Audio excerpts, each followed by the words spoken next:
Hello everyone, this is Jill Lander in Hong Kong. May I first of all wish the 2013 AFSC conference every success, and I hope to meet many of you in the near future. I'm speaking to you from Hong Kong and would like to take this opportunity to share with you the secret of Hong Kong wealth. Of course, Feng Shui is a living, breathing science and has a great impact on everyday life within the city's environment. Unlike Australia, within a relatively small area, the ever-changing skyline of Hong Kong boasts the highest concentration of tall buildings, with a constant mission to claim the tallest buildings of our time. The two main energies that help control our environment and which are fundamental to environmental Feng Shui are wind and water, both of which are enhanced and diffused by the surrounding mountains, which are also considered to be the connecting point between heaven and earth. The Pearl of the Orient and the Eye of the Dragon of the East, situated in the South China Sea, Hong Kong exudes its own energy and power and continues to thrive as an international crossroads between East and West. Hong Kong enjoys excellent natural environmental Feng Shui with its mountains formations, its dragons.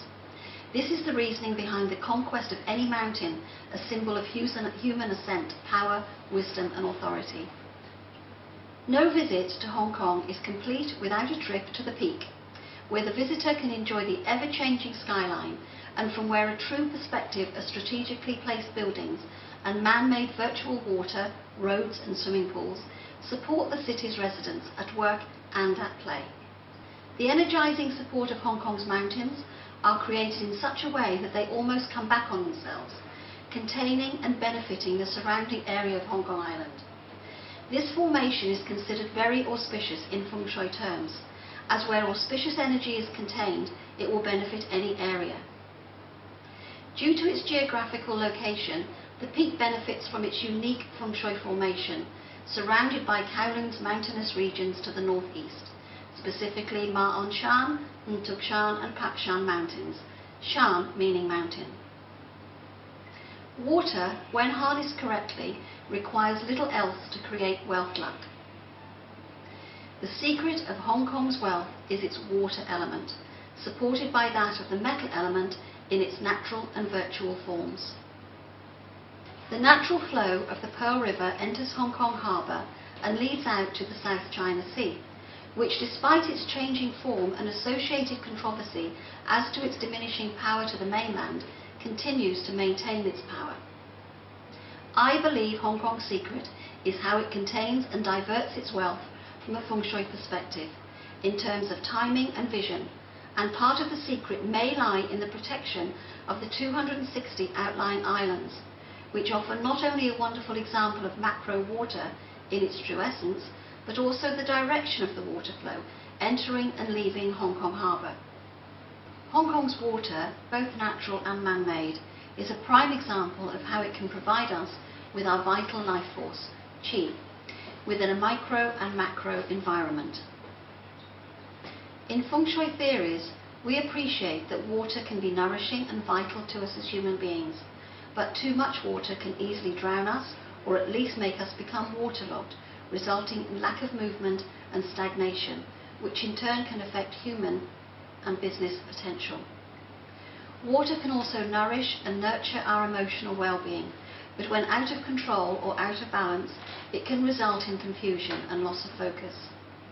Incorrectly placed water can be destructive, whilst correctly placed and contained water can provide great resources, likewise within our buildings and cities. No energy flow should be too fast or trapped, and in terms of our buildings, this is very crucial and important aspect. If energy enters a building too fast or becomes trapped, the results can be illness and loss for the occupants. There must always be an exit or release for all energy, and the art of Feng Shui is in any great city is to manipulate the direction and flow of energy to support and maximise the potential of its residents. High-rise living, such as we see in Hong Kong, of course has its advantages and disadvantages, like all cities, and it may be more difficult to implement personal Feng Shui because of building restrictions. The benefits are that the residents of any building built with good Feng Shui, as most are in Hong Kong, In feng shui practice, the term virtual water quite simply relates to our road systems, whereas sentimental water relates to any meandering, slow-moving energy, man-made or natural, which is considered auspicious, as the energy it provides can be manipulated to serve as an enhancer. Sentimental water can be contained and should embrace any building or property to maximize the potential for its occupants. The Jade Belt Formation, or Yu Dai Shum, is energy that protects a building with virtual or natural water in any outward curve and which caresses any building. In some cases, Hong Kong's flyover system can be described in this way, as fast and straight flyovers are few and far between due to the city's infrastructure of densely populated buildings and busy streets. Hong Kong's flyovers are also considered to be the dragon energy, meandering through the city on stilts, rather like a dragon dance. Due to limited space and its infrastructure, unlike other cities where virtual man-made water is being transformed into faster and more efficient cold-hearted virtual water, Hong Kong continues to divert and maximise its potential through its many flyover systems. When energy is too fast flowing, such as on straight flyovers or on highways like those in Europe, this energy is referred to as cold-hearted virtual water and can have a depleting effect on surrounding buildings' energies. For many, Hong Kong can be overwhelming with its energy, and yet even the most faint-hearted has to admit that there is a draw of energy which suits most in some shape or form. I claim that this is due to feng shui influence on Hong Kong city planners. The one consistent comment from visitors is the amount of foliage that can be enjoyed. Even within the most unforgiving of environments, plants appear to survive. The Botanical Gardens, for example, offers a wonderful oasis in the middle of the bustling city, and of course so do the many beaches and country parks that are available for us all to enjoy and escape from the everyday pressures. So how does this all happen? Feng shui, of course. The Bank of China, at the time of its completion in 1989, the building was considered Hong Kong's tallest and one of its most controversial in terms of feng shui, standing an impressive 315 metres and 70 stories tall. Designed by I.M. Pei, the building holds its essence in its base, deemed by the architect to resemble the ancient gates of old Beijing. Its jagged design, made up of triangular crystal glass panels, may be viewed as offensive to surrounding buildings, most of which are other banks, causing severe Sha-Qi by its angular cutting blades, creating a negative impact with the potential to weaken their energy. When the architect was challenged, his reply was that his design was based on the growth of bamboo growing up and out, inspiring growth and positivity. However you view this building, you have to appreciate the sentimental flow of water, cascading and embracing it on either side and throughout, which together with terraced gardens providing a softening and balancing yin feature process, a unique essence and a draw of its own. As with most Hong Kong buildings, it has two entrances, the main set of 3 doors facing north and the rear 3 doors on the upper level facing south, with water also at the rear. This rear elevation plus the elevated road system on 3 sides makes for positive feng shui, embracing good fortune for the bank.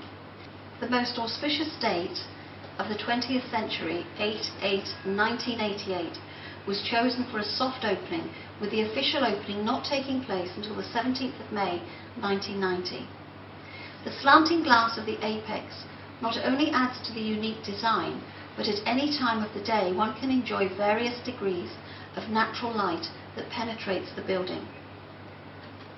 The Hong Kong and Shanghai Bank headquarters, situated in Daewoo Road, only a short distance from the Bank of China, was designed by Norman Foster and completed in 1985, period 7 in Feng Shui age, and created its own form of Feng Shui mitigation by positioning 2 quite obvious cannons facing directly towards the Bank of China, the old building.